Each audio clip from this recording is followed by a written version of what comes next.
The cold hum of the freezer aisle felt louder than my heartbeat. I had just turned the corner with a basket full of cereal and canned soup when I saw her, Aunt Valerie. She smiled at first, that polite family smile we all practiced for holidays. "Hey, sweetie," she said. "How are you?" I grinned back, relieved to see a familiar face. "I'm good. So, when's the family trip happening? Mom mentioned it months ago." The color drained from her face. "Wait, you don't know?" I blinked. "Know what?" She hesitated, fingers tightening around her card handle. "We went last month, honey. Everyone did." The words landed like a slap. Last month. Everyone. I froze in the middle of the aisle, the hum of refrigerators buzzing in my ears. "Everyone," I repeated. "Who's everyone?" "Your mom, your cousins, even your brother. We all thought you couldn't make it." My throat tightened. "Couldn't make it?" "Aunt Valerie, I paid for that trip.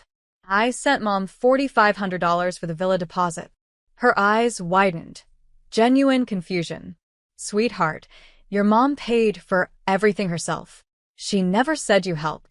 I just stood there, staring at her, my cart forgotten. My fingers were already moving before I realized it, pulling out my phone, scrolling through old messages. There it was. "Mom, send me the $4,500 by Friday. We'll book together. Love you." My chest burned. "Aunt Valerie," I whispered, voice trembling. "Where exactly did you go?" She hesitated. "Malta." And that was the moment my whole body went numb. Because I knew exactly what $4,500 had really paid for, and it wasn't family memories. I left the store without even buying milk. My hands wouldn't stop shaking as I scrolled through my phone in the parking lot, sunlight blinding against the screen. I typed Malta into my messages. Dozens of family photos popped up in our group chat. I hadn't looked at them before. I thought they were old pictures Mom sent to inspire the upcoming trip. But the timestamps told a different story. 2 weeks ago, there was my brother lounging on a beach chair, my cousins on a yacht, Mom posing beside a dinner buffet, the one I had saved money for after skipping rent payments to help her book early. My throat ached. I clicked open our last conversation. "Mom, so proud of you, sweetie. We'll plan everything together this time." Me. Finally. Feels good to be included. "Mom. Always, baby. You're part of this family. Always." Right. The phone slipped in my palm. I sat in my car for a full minute before starting the engine. I wasn't sure whether I wanted to cry or scream. When I got home, the house felt too quiet, like it already knew something I didn't. I opened the family group chat again. The newest message was from my cousin. "Thanks again, Aunt Claire, for paying for everything." My heart stopped. Aunt Claire, my mother. And in that moment, one thought burned through the numbness. If she could lie about a vacation, what else had she been lying about? By the time I got home, anger had replaced the shock. I dropped my purse on the table, scrolled to Mom in my contacts, and hit call. She answered on the third ring, voice syrupy sweet. "Hey, honey. Everything okay?" I forced a calm tone. "Yeah, Mom. Just ran into Aunt Valerie at the store." A short pause. "Oh, how's she doing?" "She's fine." Said she had a great time in Malta. Silence. Not the normal kind, the guilty kind. Finally, she laughed, fake and nervous. "Oh, you know Valerie, she exaggerates everything." "Really?" I said, voice tightening. "Because I saw photos in the family group chat. You were in half of them." "Sweetheart," she said softly, "don't take this the wrong way. You've been so busy lately, and everyone thought you wouldn't be able to come. It was a last-minute thing."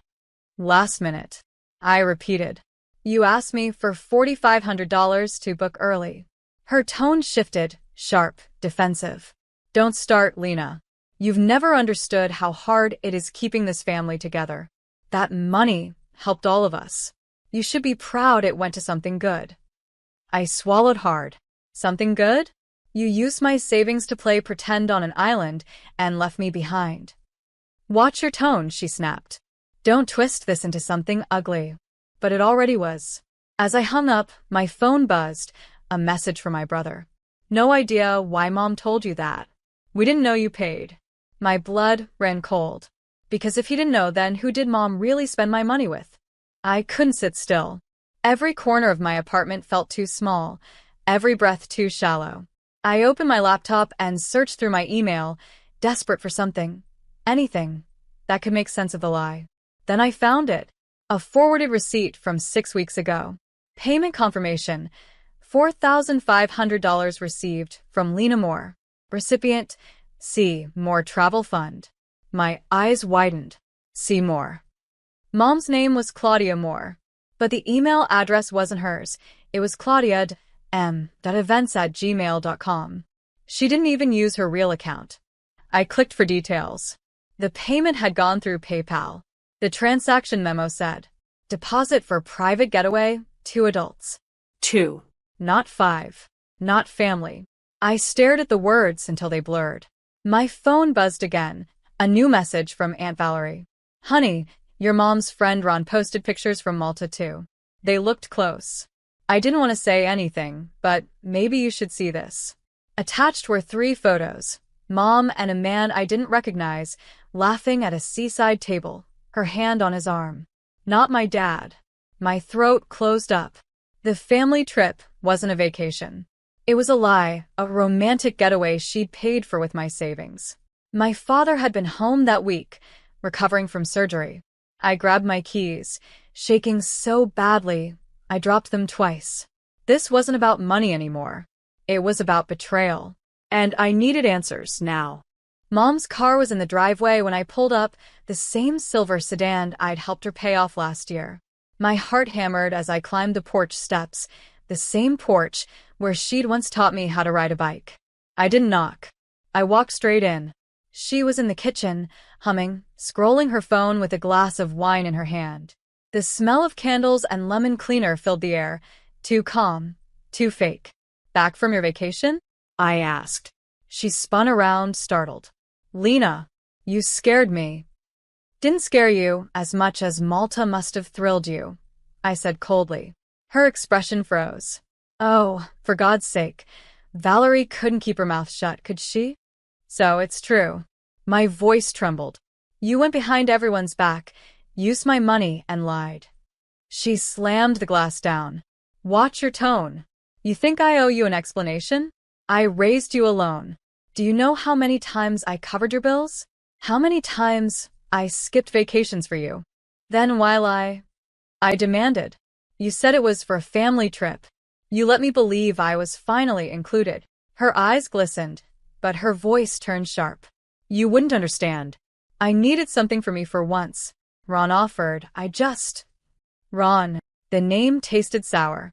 Mom, I whispered. Dad was recovering from surgery that week. She looked down, voice barely a whisper. He didn't need to know.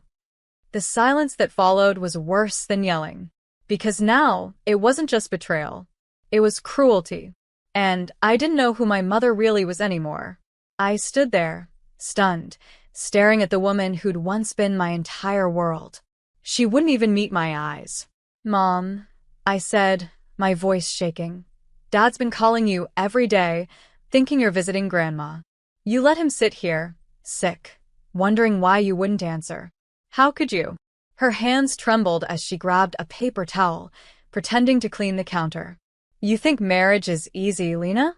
After 30 years of disappointment and silence? I needed to breathe. By stealing from me? She flinched. Don't be dramatic. I was going to pay you back. Then why make up a family trip? She finally looked up, eyes flashing. Because you wouldn't have given it otherwise. You're so self-righteous, always judging me, acting like you're better. I took a step back. No, Mom. I just wanted a mother who told the truth. Her voice broke. I'm human, Lena. I made one mistake. One. I whispered. You lied, cheated, stole, and watched me believe you cared. The air between us went still, heavy, electric. Then her phone buzzed. She lunged for it, but I was faster. The screen lit up with a text. Ron. Flight was worth every cent, miss you already. Airplane, red heart. My chest clenched. You didn't even try to hide it. Her face crumpled.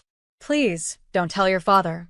I stared at her, the woman who'd raised me, and felt something inside me snap.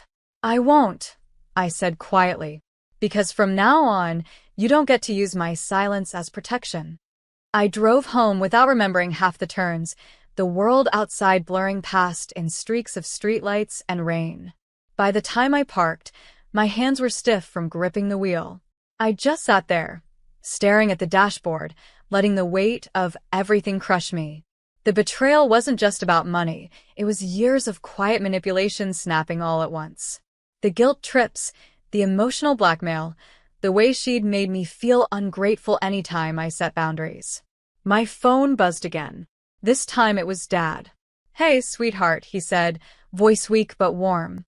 "Your mom's been out of town, right? She said you were helping her plan something?" My stomach twisted. "Yeah," I said softly. "Something like that." He chuckled. "I'm glad. She's been distant lately. Thought maybe she just needed a change of scenery." "Yeah," I whispered again, blinking back tears. She did. After we hung up, I stared at my reflection in the dark car window. Puffy eyes, streaked mascara, but somehow calm. Because for the first time, I finally saw the pattern. Mom's sacrifices had always come with strings. Every act of kindness had been a tool to control me. But she couldn't anymore. I opened my notes app and typed one sentence. Next paycheck. Cancel joint account access. Then another. Dad deserves the truth. The fear that had ruled my life for years started to dissolve, one decision at a time. And for the first time in a long time, I didn't feel small. I felt free. The next morning, sunlight poured through my blinds like nothing had happened.